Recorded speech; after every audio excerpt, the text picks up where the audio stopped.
है बड़ा कठिन काम, कहना सरल है, सुनना सरल है, पर विपत्ति आती ना तब सब भूल जाते। अच्छा, ज्ञान की एक आदत है, दूसरों पे तो बहुत बढ़िया काम करता है, खुद पे काम नहीं करता है। किसी और के यहां मर गया हो कोई और जाके समझाना बहुत सरल है, आना जाना तो लगा रहता है, ये तो भगवान की माया है, कौन यहां बचा है, भगवान का बाप भी नहीं बचा है, काहे को, आत्मा तो शाश्वत है, ना मरती है ना जीती, काहे को। लेकिन जब खुद पे आ जाए तो छाती फाड़ पड़ा, हाय दैया लुट गए। हाँ, ये ज्ञान है, ज्ञान बड़ा विचित्र है, दूसरे पे तो बड़ा काम आता, खुद पे काम नहीं आता है भैया। और खुद पे काम आने लगे ना, समझ जाना तुम ज्ञानी हो गए हो। जिस दिन तुम्हारा ज्ञान तुम्हारे काम आने लगे, पर उपदेश कुशल बहु तेरे, यहां दूसरों को ज्ञान देने के लिए सबके पास होते। हमने तो कई बाप ऐसे देखे खुद तंबाकू मलते हैं और बच्चों से कहते बेटा तंबाकू नहीं खानी चाहिए, कैंसर हो जाता, टटरी के बारे, जैसे तुम अमर खा रहे हो या अमृत ले रहे हो, न कटा मुंह सर चंदा। अरे भैया, ये ज्ञान ना बड़ा विचित्र है, दूसरों के लिए बहुत फूटता, खुद पे बहुत कम उतरता है। आपदा को अवसर में बदल। एक महात्मा थे विवाहित, विवाहित भी महात्मा हो सकते हैं, मतलब ये मत मानना कि लुगाई छोड़ने वाले ही महात्मा होते हैं, लुगाई वाले भी महात्मा हो सकते हैं, बस घरवाली उल्टी हो। हाँ, तो जितने विवाहित पुरुष बैठे हैं सुनो, तुम्हारी घरवाली पीटती बीटती हो ना, हमारी कथा सुन लो, महात्मा बन जाओगे, तुम टेंशन ना लो। वैसे भी हम एक ज्ञान हर जगह देते हैं, घर में लड़ाई घरवाली से हो जाए ना, एक काम किया करो, पूछो क्या, जितने विवाहित पुरुष बैठे सुनो कान खोल के, घरवाली से लड़ाई हो जाए, चप्पल उठाओ, पहन के निकल जाओ। जो तुम सोच रहे हो वो तो कोई नहीं कर सकता है। हाँ हाँ हाँ, आओ, और यहां तो हम बचा लेंगे, घर पे अपना मामला खुद ही निपटना। आओ आओ, तो सुनो जी, तो हम बताना चाह रहे थे कि आपदा को अवसर में, तो घरवाली भी उल्टी हो ना तो भगवान की कृपा समझो, धन्यवाद है। एक महात्मा की घरवाली बड़ी उल्टी थी, बहुत उल्टी, महात्मा थे वो, संती थे, भयंकर उल्टी, इतनी उल्टी कि पूछो मत, जब तक वो 200 गालियां ना दे दे तब तक रोटी नहीं देती, इतनी खतरनाक। तो एक दूसरे आदमी आए, उसने कहा कि बताओ तुम्हारी तो घरवाली बहुत विचित्र, रोज गालियां देती है। तो पता है वो क्या बोले, बोले भगवान की बहुत कृपा है कि हमें ऐसी पत्नी मिली। तो आदमी बोला ऐसी, तुम्हें तो रोना चाहिए। अरे बोले ना जी, अगर पत्नी ठीक ठाक होती ना, बड़े प्रेम से बात करती, गाजर का हलवा खिलाती, चाय पिलाती, कॉफी पिलाती, तो हम उसके ही चक्कर में फंस जाते। पत्नी उल्टी है तब तो हम माला के चक्कर में हैं, परमात्मा के चक्कर में। इसको कहते हैं आपदा को, मतलब पत्नी आपदा नहीं है। अभी हम ऐसा प्रवचन सुना सकते जब तक हमारा ब्याह नहीं हुआ है, उसके बाद में फिर बाद में बताएंगे, अभी तो फ्री है, नो प्रॉब्लम, जय बजरंग बली की। तो आपदा को अवसर में बदलो, किस में बदलो भैया, अवसर में। हाँ, तो एक हम जो सुना रहे थे वो सुनो। एक महात्मा की घरवाली ना बहुत विचित्र थी, बहुत गाली बकती थी, बहुत उल्टा सीधा बोलती थी, लेकिन जीवन में महात्मा बहुत समझदार थे। तब तो वो महात्मा थे, बहुत ज्ञानी थे, समझदार थे, बुद्धि बहुत अच्छी थी उनकी, भगवान का जप करते थे, ठाकुर जी का कीर्तन करते थे, निरंतर कीर्तन करते, निरंतर जप करते। एक बार क्या हुआ, पत्नी ने कहा कि मुझको ना गन्ना खाना है, गन्ना चूसने का मन है। महात्मा बोले हम लाते। वो खेत में गए, महात्मा तो महात्मा, और खेत में बगल के खेत वाले में लगे तो सत्संग में फंस गए। सुबह के गए, शाम हो गई, अब याद आया कि पत्नी तो डांटेगी, सोई गन्ना का गट्ठा जल्दी जल्दी सिर पर रखा और चले आए। शाम को आए और तो वैसे ही खतरनाक थी पत्नी, ऊपर से सुबह से बैठी इंतजार में। रास्ते में छोटे छोटे बच्चे भी लगे, बाबा बाबा मुझको भी गन्ना दो ना, मुझको भी दो। इनने गन्ना बांटना शुरू कर दिया। अब बचा सिंगल एक, एक लेके आ गए घर। पत्नी बोली, सीधी दरवाजे पे खड़ी थी, कहां थे? बोले गन्ना लेने गए थे। बोली कितने बजे गए थे? बोले सुबह। अब तक क्या कर रहे थे? बोले वो क्या है ना, कुछ महात्मा मिल गए तो बात करने लगे, हमें पता है नंबर 1 के निकम्मे हो। पत्नी ने ऐसा कहा। गन्ना कहां है? तो पीछे छुपाए थे, एक ही बचा था, बाकी बट गए थे। ये है, ये क्या है? गन्ने हैं। ये तो ये एक है, बाकी बच्चों ने ले लिए। और पत्नी को जो गुस्सा चढ़ी महाराज, महाकाली बन गई वो। सोई छुड़ा करके गन्ना, और महात्मा की देह सुटाई। लेकिन गन्ने में होती है गांठ, तो जैसे ही सुटाई की सो गन्ना टूट गया। टूट गया सो एक के 2 टुकड़े हो गए। अब देखना आपदा को अवसर में कैसे बदला महात्मा ने। दोनों टुकड़े महात्मा उठाता हुआ बोला, भाग्यवान तू बड़ी समझदार है, हम 2 लोग थे, गन्ना एक था, तूने तोड़कर 2 टुकड़े कर ले, एक तू खा, एक मैं चूसता हूं। एक तू ले, एक मैं चूसता हूं। मेरे पागलों, आपदा को आप अवसर में बदलने की कला सीखो। विपत्ति को भी, मुसीबत को भी भगवान की कृपा समझो। रामचरितमानस में विभीषण जी के ऊपर विपत्ति आई। क्या विपत्ति आई? रावण ने लात मार दी और जैसे ही चरण प्रहार किया, विभीषण जी ने तुरंत प्रण कर लिया। क्या प्रण किया? कि अब रावण ने दुत्कार दिया, अब मुझे राम स्वीकार कर लेंगे। अपनी विपत्ति पे रोना नहीं रोया कि मैं भाई हूं, तुम्हारे लिए जिंदगी भर ये करता रहा, वो करता रहा, मैं तुम्हारा भला चाहता था, तुमने मुझे लात क्यों मार दी। ना ना ना, समझ गए कि अब इसकी मति मारी गई। तुरंत घर छोड़ करके, लंका को छोड़ करके राम जी की शरण में आ गए। अस कही चला विभीषण जब ही, आयुहीन भये सब तब ही। ऐसा कहकर के जैसे विभीषण जी गए ना, सब आयुहीन हो गए, राम जी की शरण में आ गए। मेरे पागलों, हमारा मानना है विभीषण को यदि रावण लात ना मारता ना, तो विभीषण लंका का राजा ना बन पाते। लात मारी तो इन्हें राम जी का ख्याल आया, राम जी का ख्याल आया तो ये राम जी की शरण में चले गए। राम जी की शरण में गए तो क्या हुआ? रावण मारा गया और लंका का राजा कौन बन गया? बोलो बोलो बोलो, विभीषण जी। क्यों बने? क्यों बने? इन्होंने अपनी आपदा को अवसर में बदला। किस में बदला? बोलो ना जोर से, जरा जोर से बोलो। आपदा को अवसर में बदला तो ये लंका के राजा बन गए, वरना लंका के राजा ने इनको दुत्कार दिया था। और जब दुत्कार आता तब पता है लोग क्या कह रहे थे? अब इसका कोई ठिकाना नहीं है, अब तो गया। पर उन्होंने आपदा को अवसर में बदल लिया। आपदा को अवसर पर बदला ना तो जीवन में। एक कथा और हम आपको बता दें, आपदा को अवसर वाली में याद आया। भृगु जी ने चरण प्रहार किया भगवान हरि की छाती पर, श्री हरि की छाती पर। भगवान के छाती पर चरण मारा भृगु जी ने। लेटे हुए थे भगवान और जोर से प्रहार कर दिया। पता है भगवान नाराज नहीं हुए। तुम्हें कोई एक धक्का दे दे, तुम्हारा मुंह फूल जाता है एक धक्के में। कोई धक्का तो दूर की बात है, एरे कह देना, ओए, इतने में ही दिमाग खराब हो जाता। हमको ओए बोला, हमको एरे कहा, हमको तेरे कहा। लेकिन देखो भगवान का स्वभाव, भृगु जी ने लात मार दी।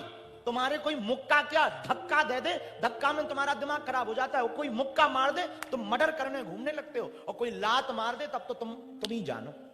पर धन्य भगवान, भगवान के हृदय पर, छाती पर भृगु जी ने लात मार दी। भगवान ने चरण पकड़ के पता है क्या कहा? प्रभु, हे भगवान, हे मुनि, हमारी इतनी कठोर छाती, आपकी इतने कोमल चरण, आपको चोट तो नहीं लग गई? पानी पानी हो गए भृगु जी। इतनी कठोर छाती, इतने कोमल चरण, आपको चोट तो नहीं लग गई?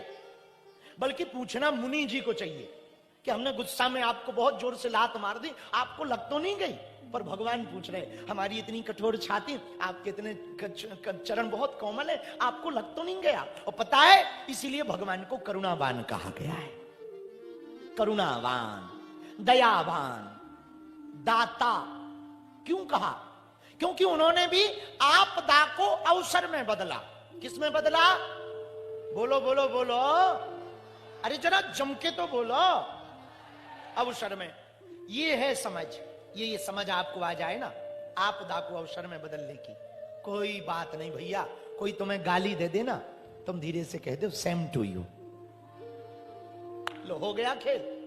न गाली बकनी, न एनर्जी खराब करनी, न माथा खराब करना है, जवाब पूरा हो गया। जो जो गाली तुम्हें देवे वो कहे कुत्ता है, कमीना है, निकम्मा है, निठल्ला है, तुम धीरे से कह दो सेम टू यू।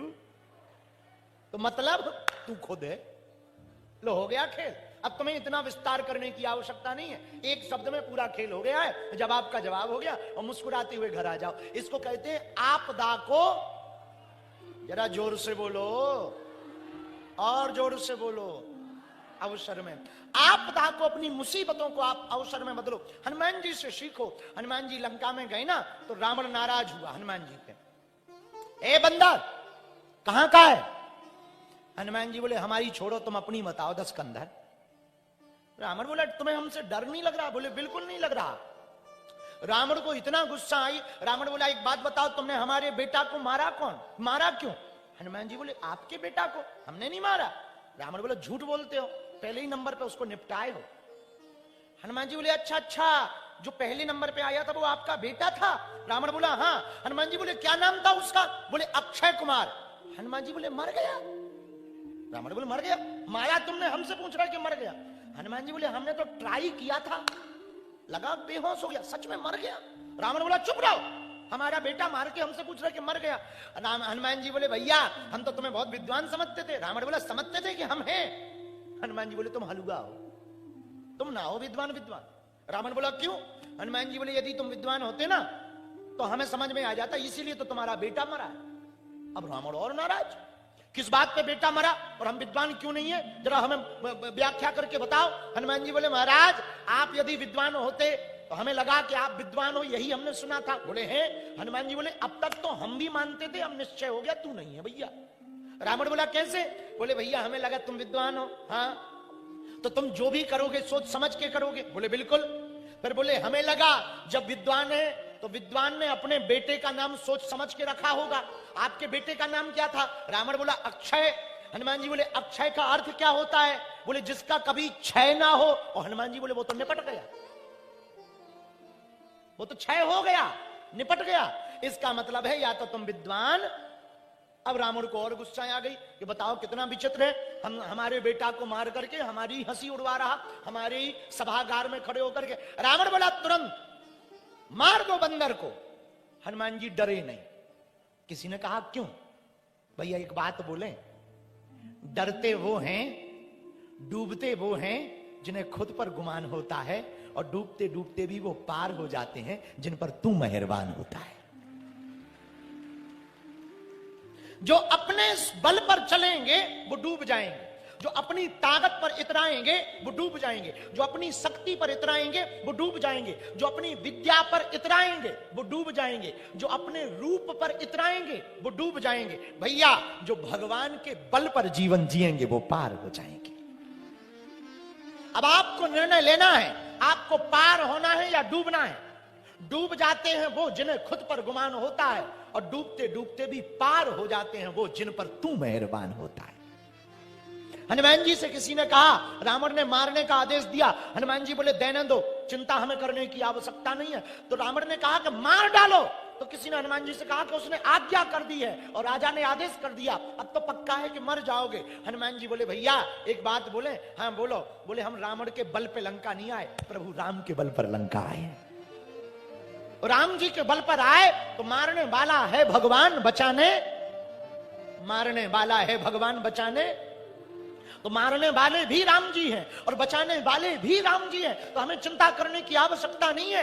किसी ने कहा क्यों? बोले हमारे सिर पर राम जी का हाथ है। तो बोले भैया यहां राम जी बचाएंगे, यहां राम जी आएंगे। हनुमान जी बोले वो आएंगे क्या, यही हैं, यहां होना तो राम जी आए, वो तो कण कण में व्याप्त हैं, तो यहां भी राम जी हैं, मेरे अंदर भी राम जी हैं। यदि मैं गलत हूंगा तो मैं रावण के हाथों मेरी मौत लिखी होगी तो मैं मर जाऊंगा, वरना मैं अभी बताता हूं। और हनुमान जी खड़े रहे, खड़े रहे, खड़े रहे। रावण को तब तक विभीषण ने समझाया, महाराज नीति विरोध ना मारिए दूता, नीति के अनुसार दूत को मारना नहीं चाहिए। तो रावण बोला क्या करें? आन दंड करो और कछु और उपाय करो, कोई और दंड दो हनुमान जी को।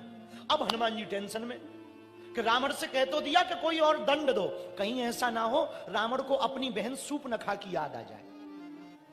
अब वो कह दे कि तलवार देव मंगवाए और बंदर की नाक कान दो कटवाए। नाक कान कटवाने की बात कर दे तब तो मुसीबत में पड़ जाएंगे। तो रावण कहता है, हनुमान जी मनी मन कहने लगे यदि इसने नाक कान कटा दी तब तो बड़ी आफत है, कान कट जाए कोई दिक्कत नहीं है, टोपा लगा लेंगे, कपड़ा बांध लेंगे, लोग पूछेंगे क्या है, कहेंगे ठंडी लग रही है। पर यदि नाक कट गई तो क्या करेंगे? और हम नाक कटाने थोड़ी आए, वो भी राक्षसों के हाथों। तो हनुमान जी महाराज ने आपदा को अवसर में कैसे बदला, जरा धैर्यता से सुनना। हनुमान जी ने क्या किया? वीर बजरंगबली ने, अंजना नंदन हनुमान जी ने क्या किया? जो पूंछ थी ना, पूंछ दोनों पैरों के बीच से निकाली, माथे पे लगाई, सिर पे रखी, फिर आंखों में लगाई, फिर चूमे, फिर सिर पे रखें, फिर आंखों में लगाएं, फिर चूमें, फिर सिर पे रखें, फिर आंखों में लगाएं। रावण गौर से देखा कि ये बंदर कर क्या रहा है। किसी ने कहा बंदर को पूंछ बहुत प्रिय है। रावण बोला रुको रुको रुको रुको रुको, एक काम करो, एक दंड दिया जाए। बोले क्या? एक काम करो, बंदर की पूंछ में आग लगा दो। हनुमान जी बोले जय हो सरस्वती माता, बढ़िया कृपा की। इसने ये भी नहीं कहा कि पूंछ देव कटवाए, वरना ये भी कह सकता था तेल बोर पट बांध पुनि पावक देव जगाए की जगह तेल बोर पट बांध पुनि पूंछ देव कटवाए। अब बोले कहीं पूंछ कट जाती तो लोग क्या कहते, पूंछ कटवा के आए, पूंछ कटा हनुमान हो जाते हम। एक जगह वैसे हनुमान जी पूंछ कटा हैं भी, एक जगह हनुमान जी की पूंछ कटी है, वो कथा हम आपको बाद में सुनाएंगे। अभी आपदा को अवसर वाली बात सुनो। हनुमान जी ने पूंछ को पकड़ा और आपदा को अवसर में ऐसे बदला कि जो रावण हनुमान जी को मारने वाला था ना, हनुमान जी ने पूंछ का ऐसा चमत्कार दिखाया कि वो कहता है कि पूंछ में आग लगा दो। धैर्यता के साथ हनुमान जी ने कार्य किया और रावण ने पूंछ में आग लगाई।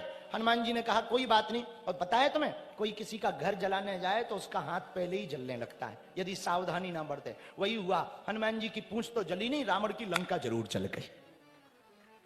बात समझ आई आपको? क्या बोलो ना। हनुमान जी ने आपदा को अवसर में बदला, परिणाम क्या हुआ? पूंछ नहीं जली, क्या जल गई? अरे जोर से बोलो। उसी प्रकार मेरे पागलो, एक बात तुम आज की कथा में नोट कर लो, अपने जीवन में उतार लो।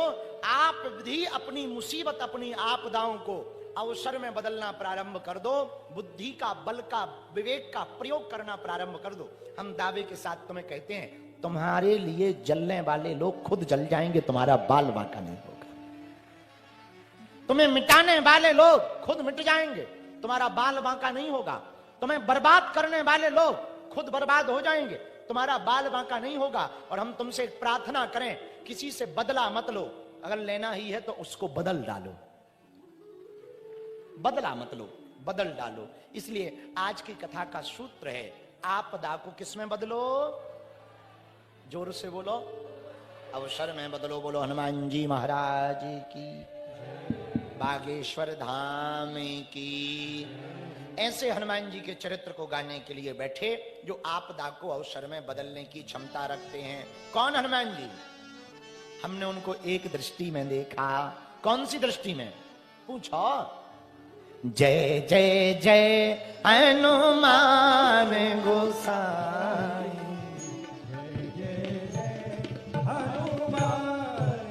गाइए, सब गाइए। जय जय जय हनुमान गोसाई, जय जय हनुमान गोसाई। कृपा करो गुरुदेव की नाई, कृपा करो गुरुदेव की नाई। कृपा करहूं गुरु देवो की नाई।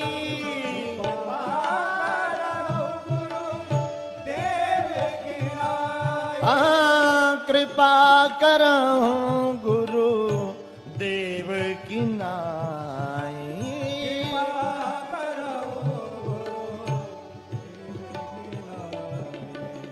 सीताराम सीताराम सीताराम सीताराम,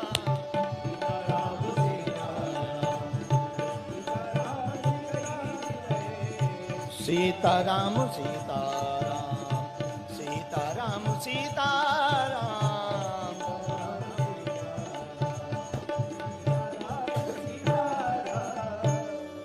हनुमान जी महाराज जैसे गुरु अपने शिष्य पर कृपा करता, हे हनुमान जी हम पर भी वैसे ही कृपा करो।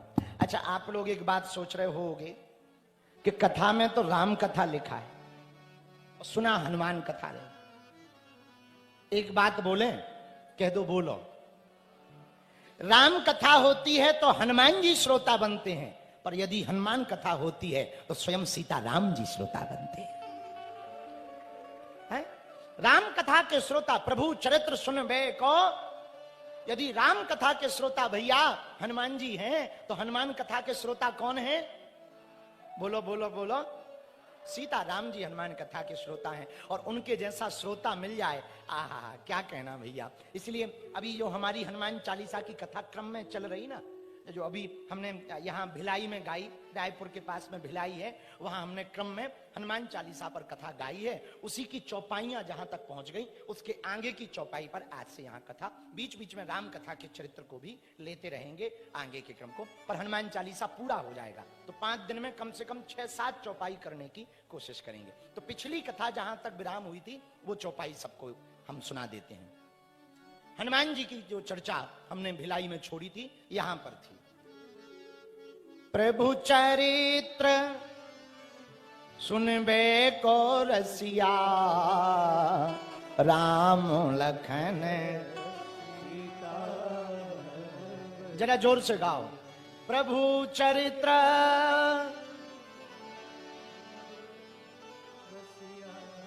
राम लखन। हनुमान जी महाराज भगवान के चरित्र सुनने के बड़े रसिक हैं। ये बात तुलसीदास जी ने, कली कुलशेखर पावन अवतार जी ने अपनी वाणी में अपनी कलम से कही। हनुमान जी कथा के कितने रसिक हैं? बोले यत्र यत्र रघुनाथ कीर्तनम तत्र तत्र कृतमस्तकांजलिम। जहां जहां राम जी का कीर्तन होता वहां वहां हनुमान जी पहुंच जाते। अच्छा, इस पे हम एक बात कहना चाहते, हनुमान जी को कौन सा रस सुनना प्रिय है? प्रभु चरित्र सुनबे को। और गोस्वामी जी ने एक जगह और लिखा, राम रसायन तुमरे पासा। हनुमान जी को राम रस प्रिय है। कौन सा रस प्रिय है? राम रस।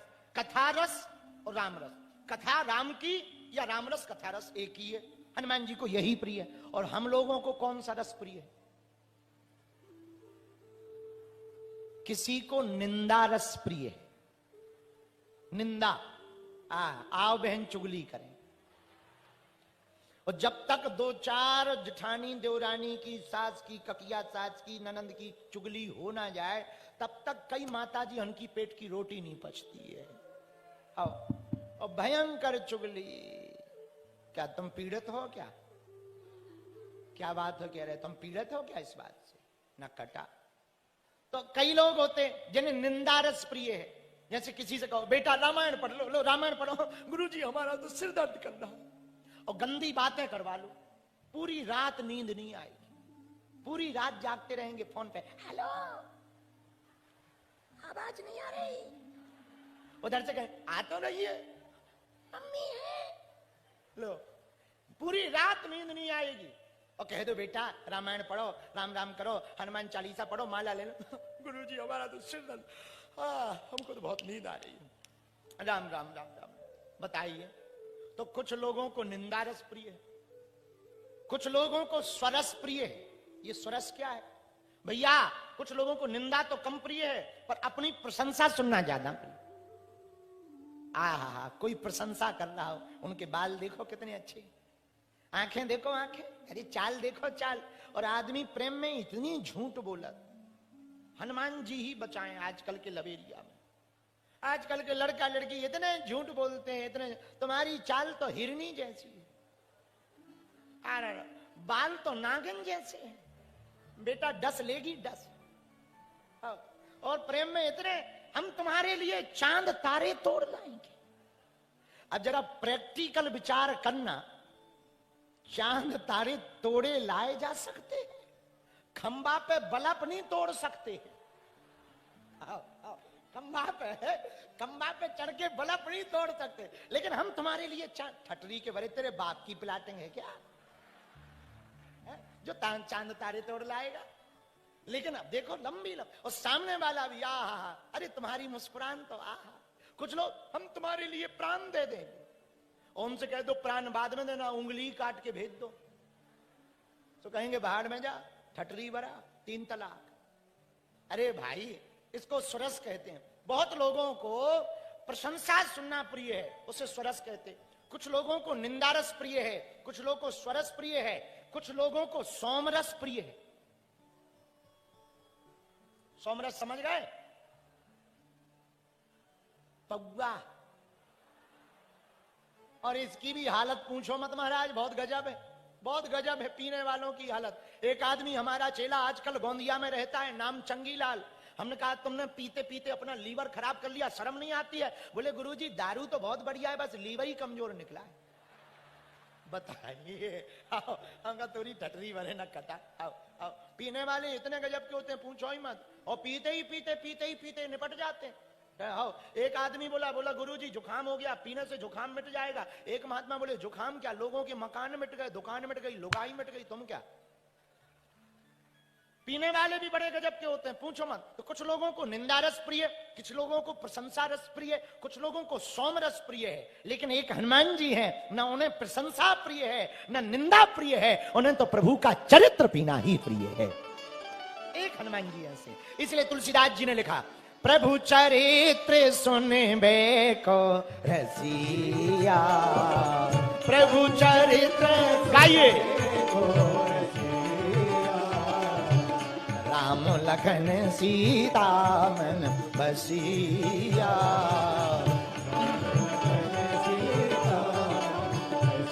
गाइए सीताराम सीताराम सीताराम सीताराम सीताराम, राजा राम राजा राम राजा राम कहिए, राजा राम राजा राम। तो जिन्हें प्रशंसा प्रिय है वो केवल प्रशंसा सुनने के बहाने खोजते रहते हैं। कुछ लोग ऐसे होते हैं छोटा मोटा काम कर लेते हैं, तुरंत फेसबुक पे पोस्ट डालते हैं, भले ही धक्का खा के फोटो खिंचाएंगे लेकिन तुरंत डालेंगे। आज बागेश्वर बाबा के साथ शास्त्रार्थ करते हुए, आज फलाने नेताजी के साथ में देश क्षेत्र की विकास के मुद्दों पर चर्चा करते हुए, अरे भाई कहती बात। तो कुछ लोगों को इसमें लोग बाय बाई कहें, ताली बजाएं कि देखो हम कितने अच्छे हैं, देखो हमारी पहुंच कहां कहां है। एक बात बोले, फोटो खिंचाने से कोई भी इंसान बड़ा नहीं होता है, बड़े काम करने से ही आदमी बड़ा होता है। बड़े लोगों के साथ फोटो खिंचाने से आदमी बड़ा नहीं होता। एक बात ध्यान रखना तुम, हाँ लाइक कमेंट तुम्हें मिल सकते हैं फोटो सेल्फी लेने से। और हम तो युवान बच्चों से यही कहना चाहेंगे, जितने यहां पढ़ने वाले बच्चे बैठे हैं, जितने तुम सेल्फी और रील के पीछे पागल रहते हैं ना, काम ऐसा करो कि लोग तुम्हारे लिए सेल्फी लेने के लिए पागल रहे। ऐसी मेहनत करो, ऐसी उपलब्धि पाओ, ऐसा साम्राज्य अपना बनाओ कि लोग तुम्हारे पीछे पागल रहें, सेल्फी खींचने के लिए, रील के लिए, तुम्हारे बारे में जानने के लिए पागल रहें। ऐसी उपलब्धि पाने का प्रयत्न करो। तो कुछ लोगों को प्रशंसा रस प्रिय है, कुछ लोगों को निंदा रस प्रिय है, कुछ लोगों को सोम रस प्रिय है। एक हमारे हनुमान जी हैं, ये काम के बंदर नहीं राम के बंदर हैं। कौन से बंदर हैं? बोलो बोलो, अरे जरा जम के बोलो, राम के बंदर। इसलिए प्रभु चरित्र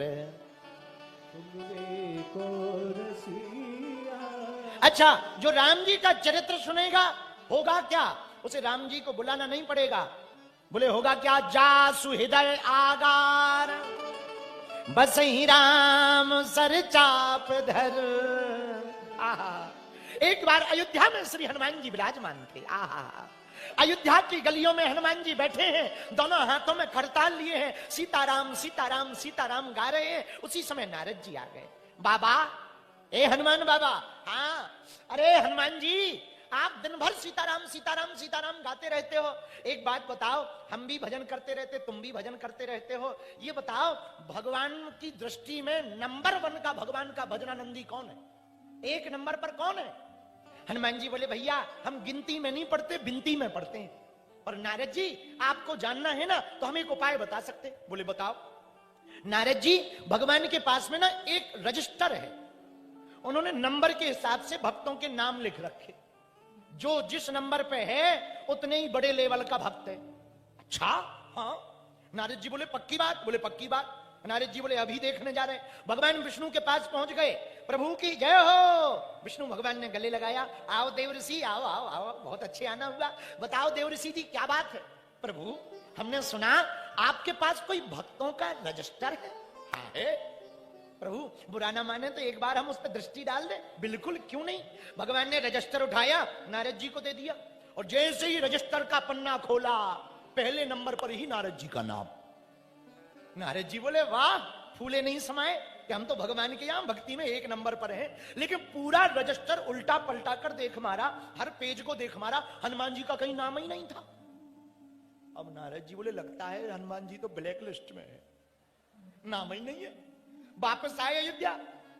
अयोध्या जैसे ही वापस आए तो हनुमान जी ने पूछा, देवऋषि जी गए थे, पर हनुमान जी एक बात बोले, हाँ अपना नाम तो पहले नंबर पे है, पर भैया बुरा न मानना, तुम्हारा रजिस्टर में। चैनल को सब्सक्राइब करें और वीडियो को लाइक करें और